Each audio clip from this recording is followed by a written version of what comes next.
जय माता दी। आप और आपके पूरे परिवार पर माता महागौरी की कृपा सदा सर्वदा बनी रहे। आज नवरात्रि का 8वां दिन है। 8वें दिन की आप सभी को ढेर सारी शुभकामनाएं। इस दिन माँ दुर्गा के 8वें रूप महागौरी की पूजा की जाती है। महागौरी को सभी देवताओं की आराध्य देवी कहा जाता है। माँ महागौरी का ध्यान, स्मरण, पूजन, आराधना करने से भक्तों के लिए सर्वाधिक कल्याणकारी है। हमें सदैव इनका ध्यान करना चाहिए। महागौरी अपने भक्तों को पवित्रता, शांति और आध्यात्मिक विकास का आशीर्वाद देती है। वह उनके मन और शरीर की अशुद्धियों को दूर कर देती है। जय माता दी।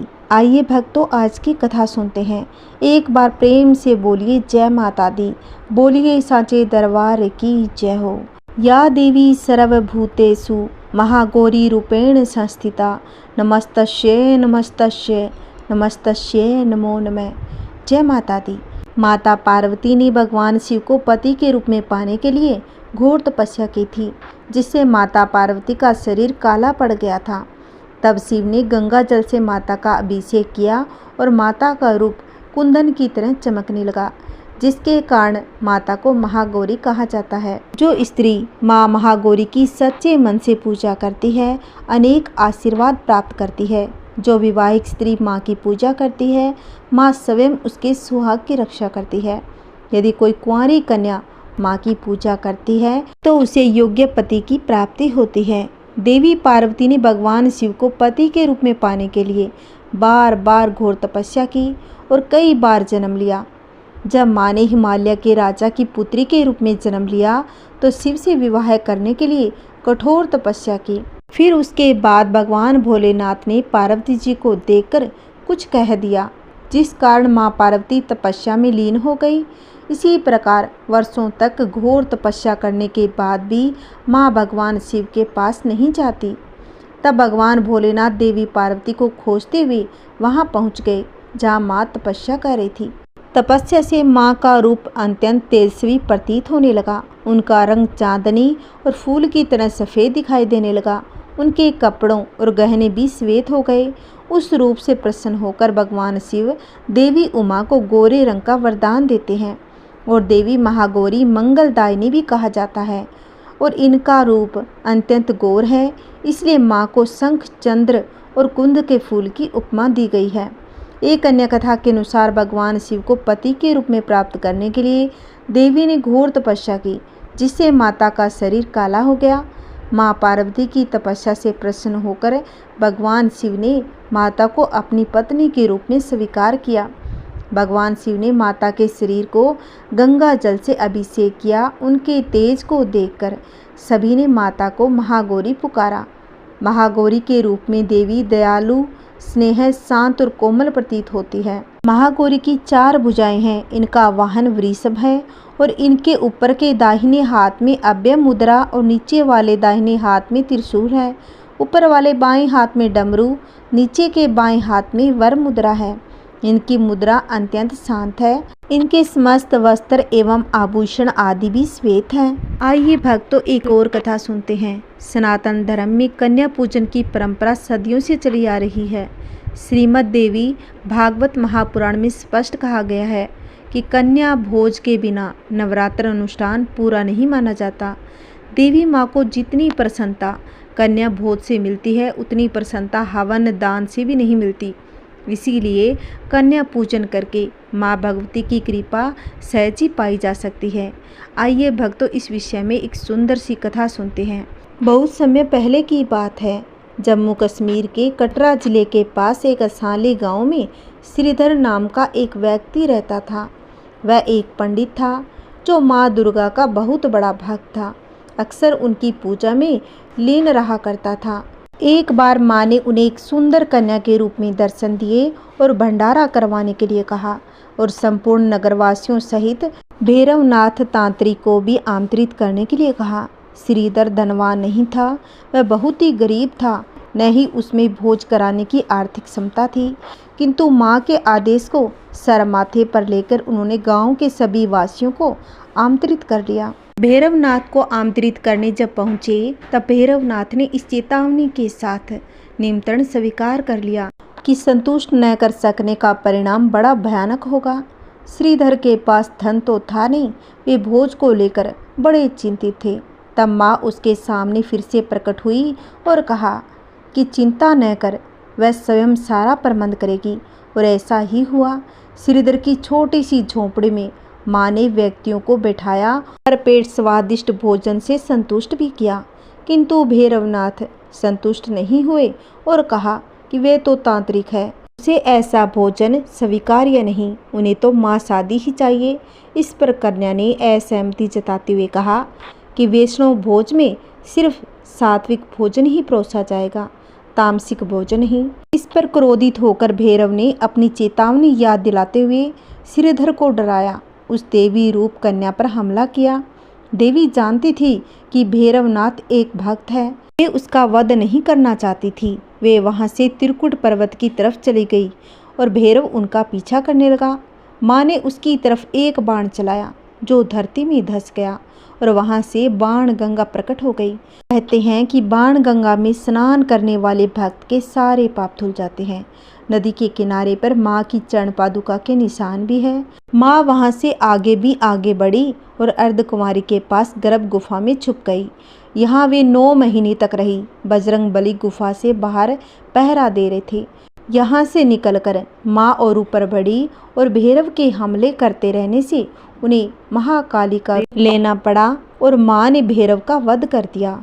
सर कट जाने पर कटे हुए सर ने माँ से कहा कि वे जानते थे कि कन्या कौन है।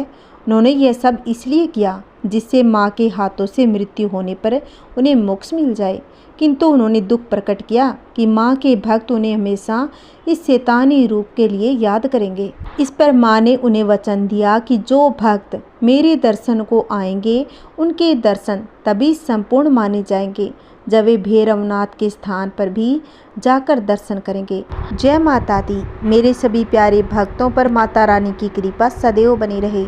आइए भक्तों, एक और सुंदर कथा सुनते हैं। आइए भक्तों, एक दुर्लभ और चमत्कारी कथा और सुनते हैं। एक बार प्रेम से बोलिए जय माता दी। एक सुंदरपुर नगर था। उस नगर में माता काली का भव्य मंदिर था। उस मंदिर के चारों तरफ जंगल और झाड़ियाँ थीं। उस मंदिर में शाम को कोई भी भूले भटके भी नहीं जाता था। मंदिर के पुजारी भी अंधेरा होने से पहले ही मंदिर में दिया जलाकर आरती कर माता को शयन कराकर वहां से विदा लेकर अपने घर चले आते थे। उस काली के मंदिर के पास ही एक नहर थी। नहर के उस पार उस गांव में एक ब्राह्मण रहता था। वह ब्राह्मण माता काली का बहुत ही बड़ा भक्त था। वह स्वभाव से भोला भाला था और वह माता काली का अनन्य भक्त था। वह नित्य नियम से माता की पूजा किया करता था। लोगों के मना करने के बाद भी नहर पार कर माता काली के मंदिर में जरूर जाता। रात के समय खाना खाकर फिर वह माता के मंदिर में दर्शन करके मत्था टेकने का उसका नियम था। ऐसे ही एक बार सर्दी की रात थी।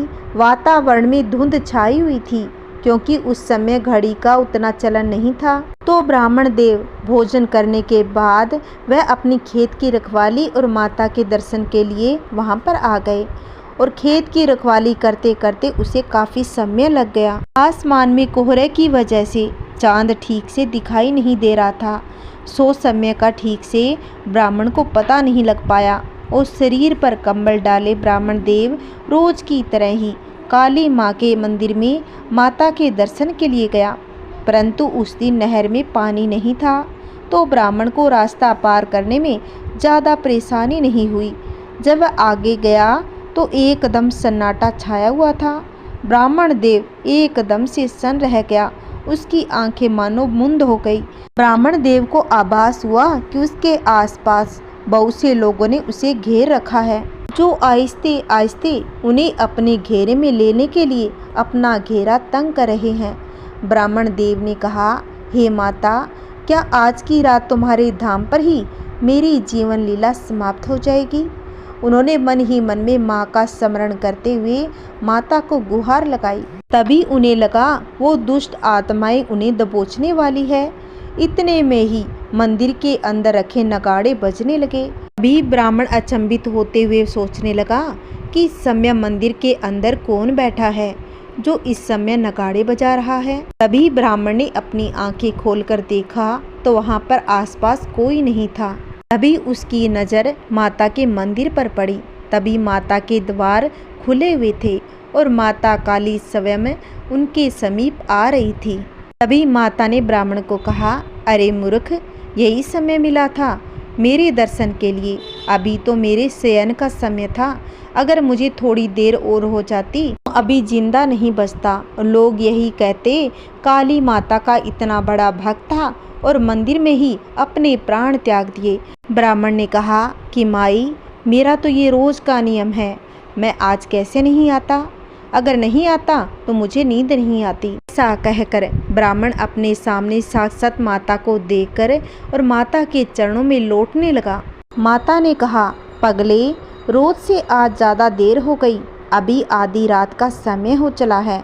ब्राह्मण ने कहा, माई, गलती हो गई, मुझे क्षमा कर दीजिए, लेकिन जब तक आपके दर्शन नहीं कर लेता, आपके मंदिर में आपके दर्शन करके मत्था नहीं टिका लेता, तब तक मुझे संतोष कहाँ मिलता है। तभी माता ने कहा, तभी तो मैं तुम्हारे सामने साक्षात प्रकट हुई हूँ। आज तक मैंने किसी को भी दर्शन नहीं दिए। तब माता ने कहा, तू यह भी मूर्खता छोड़ दे। आधी रात में इस तरह से मेरे दर्शन करने मत आया कर। तू अपने स्थान पर ही मुझे स्मरण कर लिया कर, वहीं पर रहकर याद कर लिया कर। मैं तेरे याद करने पर मैं तेरे पास चली आऊँगी। तब ब्राह्मण ने कहा, माता, यह तो मेरी भक्ति है। तब माता ने कहा कि ब्राह्मण, तेरी भक्ति उत्कृष्ट है, तभी तो मैं तुमसे कह रही हूँ कि आधी रात के समय तुम्हें यहाँ पर आने की कोई आवश्यकता नहीं। तुम मुझे घर पर ही याद कर लेना और स्मरण कर लेना। मैं तेरे एक बार याद करने पर तुम्हारे पास चली आऊँगी। जब तेरा मन करे दर्शन करने को तो तू दिन में आकर मेरे दर्शन कर लिया करना। ब्राह्मण ने कहा, क्षमा कीजिए माँ, आपने मुझे दर्शन देकर मुझे तो धन्य कर दिया। मुझे तो जीवन में और कुछ भी नहीं चाहिए, बस आपके दर्शन मात्र से मुझे सब कुछ मिल गया। मैं अब आपको और कष्ट देकर मैं पापी का भागी नहीं बनना चाहता। आप अब मंदिर को चले जाइए, मैं अपने घर को चला जाऊंगा। माता ने ब्राह्मण से कहा कि नहीं पगले, मैं तुझे घर तक छोड़कर आऊँगी। अब आगे आगे माता और पीछे पीछे ब्राह्मण अब नहर तक पहुँचे ही थे। तब ब्राह्मण का शरीर एकदम से झुंझुनाने लगा। तभी सामने से एक सफ़ेद धोती और खड़ाऊ पहने एक वृद्ध आदमी आता दिखाई दिया। उन्होंने आकर माता के चरण स्पर्श किए और फिर माता ने सारी बात उस वृद्ध आदमी को बताई। तभी ब्राह्मण ने आगे बढ़कर उस वृद्ध आदमी के चरण स्पर्श किए और ब्राह्मण ने वृद्ध आदमी से पूछा कि आप कौन हैं? मैंने आपको नहीं पहचाना।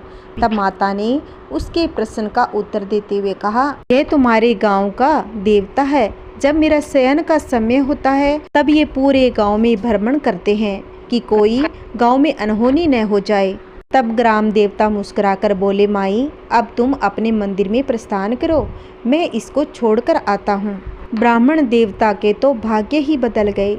इतनी देर तक माता के समीप रहे और ग्राम देवता उनको घर तक छोड़ने गए। उस ब्राह्मण को गांव तक पहुंचाकर ग्राम देवता ने कहा, ब्राह्मण, तुम अब घर जाओ। आधी रात के समय अब तुम्हें आने की आवश्यकता नहीं।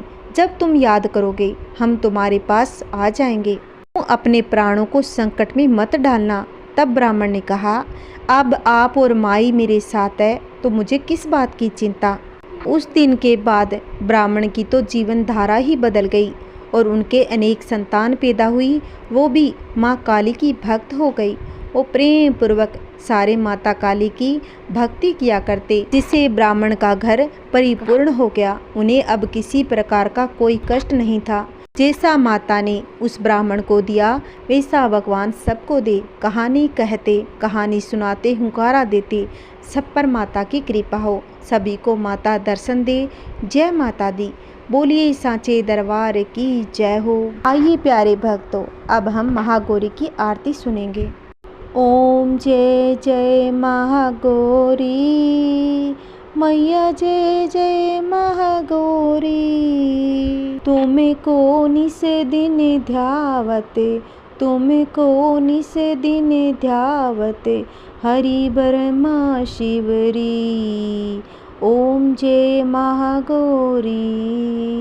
मांग सिंदूर विराजत टीको मृग मद को, मैया टीको मृग मद को। उज्ज्वल से दाऊ नैना, उज्ज्वल से दाऊ नैना, चंद्र बदन नीको। जय जय महागौरी। कनन समान कलेवर रक्त अंबर राजे, रक्त पुष्प गले माला, रक्त पुष्प गले माला, कंठन पर साजे। जय जय महागौरी। के हरि वाहन राजत खड्ग खपर धारी, मैया खड्ग खपर धारी। सुर नर मुनि जन सेवत, सुर नर मुनि जन सेवत, तिनके दुख हारी। जय जय महागौरी। कानन कुंडल शोभित, कानन कुंडल शोभित, नासागर मोती। कोटिक चंद्र दिवाकर, कोटिक चंद्र दिवाकर, राजत शम ज्योति। ओम जय जय महागौरी। शुंभ निशुंभ विडारे, महिषासुर घाती, मैया महिषासुर घाती। दुमर विलोचन नैना, दुमर विलोचन नैना, निस दिन मदमाती। जय जय महागौरी।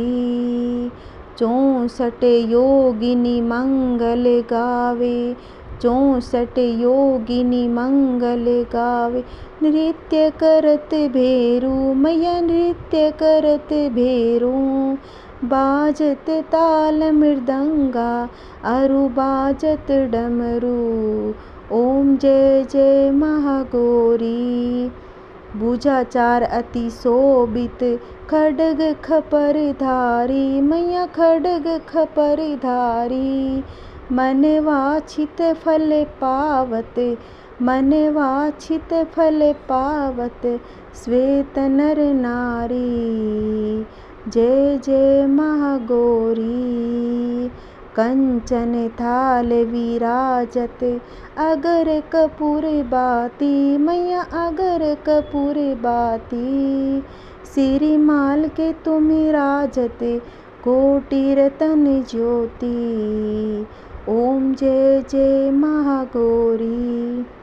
श्री अम्बे जी की आरती जो कोई नर गावे, कहत शिवानंद स्वामी सुख संपत्ति पावे। ओम जय जय महागौरी।